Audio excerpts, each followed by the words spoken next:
Record keeping. Like our elders say, to decide where you are going next, you need to remember where you have been. In summary, this is what this message is going to talk about.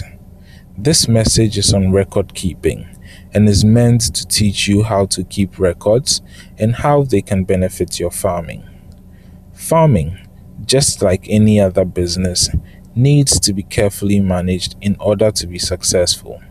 And one of the tools that can help you successfully manage your farm is record keeping.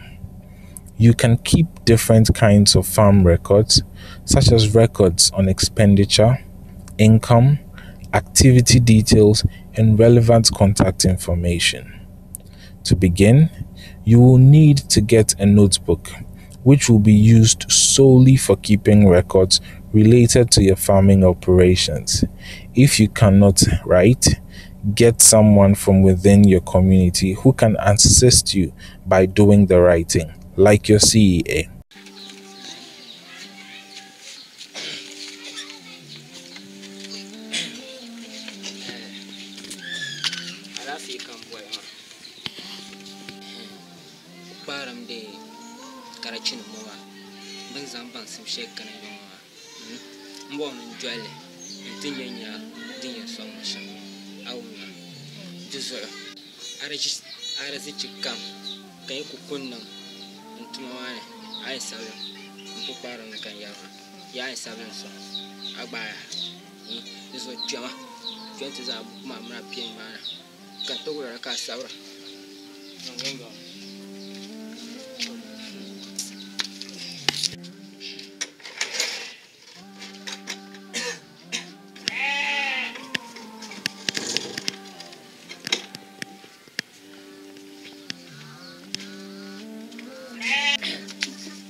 Sama tro puparan laji wo bukulambo mbaru apam duktosa dama wa wula akto sablambi.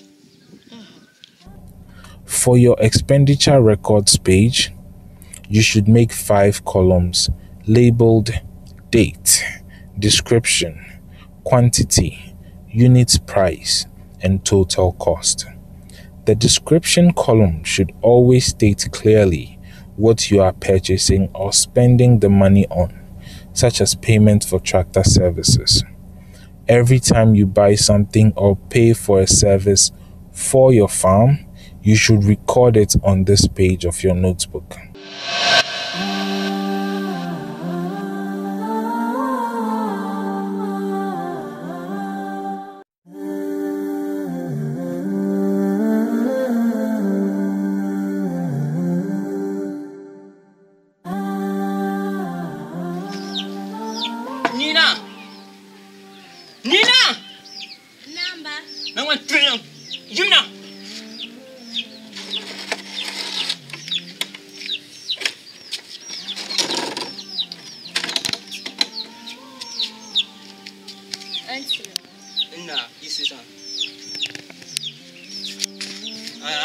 Kuna wula kama yara o ya nan bonda ni shukuru kuna mnyamma in can a dan ken zan bukula na jam tu zan bukula tumana to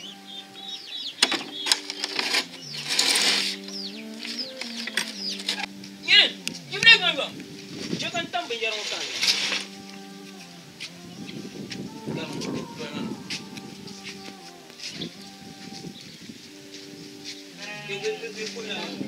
Sama, ande Patriza.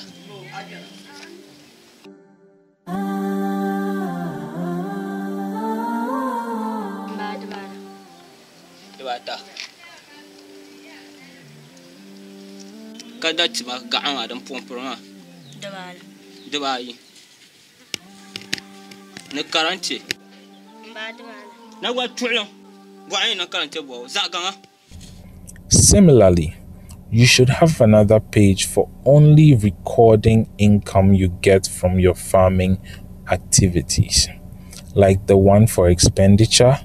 This should also have date, description, quantity, unit price, and total amount. Every time you manage to sell some of the produce from your harvest, you should record it on this page at the price at which they were sold.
The third kind of records you should keep is on the details of your farming activities. These should always include the dates the activities were carried out. For example, if you wanted to record on fertilizer application, you would enter the date of application, number of bags, and the type of fertilizer applied, also how the fertilizer was applied. For records on planting, you would enter the variety of seed planted, date of planting, total quantity of seed used, and the total number of acres planted.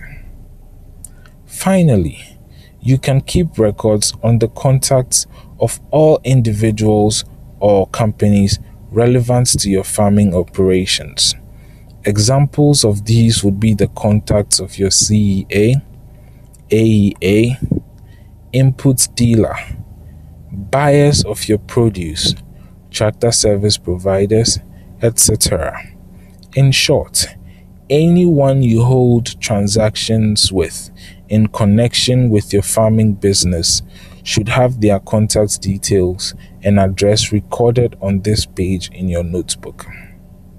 Finally, you should never forget to take receipts for all the purchases you make, as they may be useful in subsequent transactions, such as dealing with a rural bank or credit institution.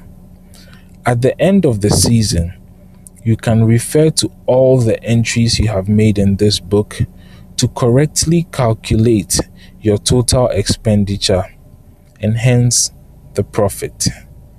This book should also be consulted when making important decisions, such as number of people to contract to work on your field.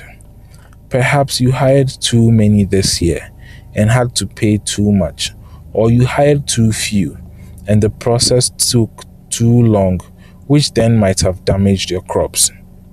If you have plans to access a loan facility from a bank, the records you have been keeping will become very useful and might help you secure a loan if you are able to provide documents and receipts that track your previous farm income and transactions. Record keeping is a very beneficial activity, and if you have not been doing so, this season is a good time to start.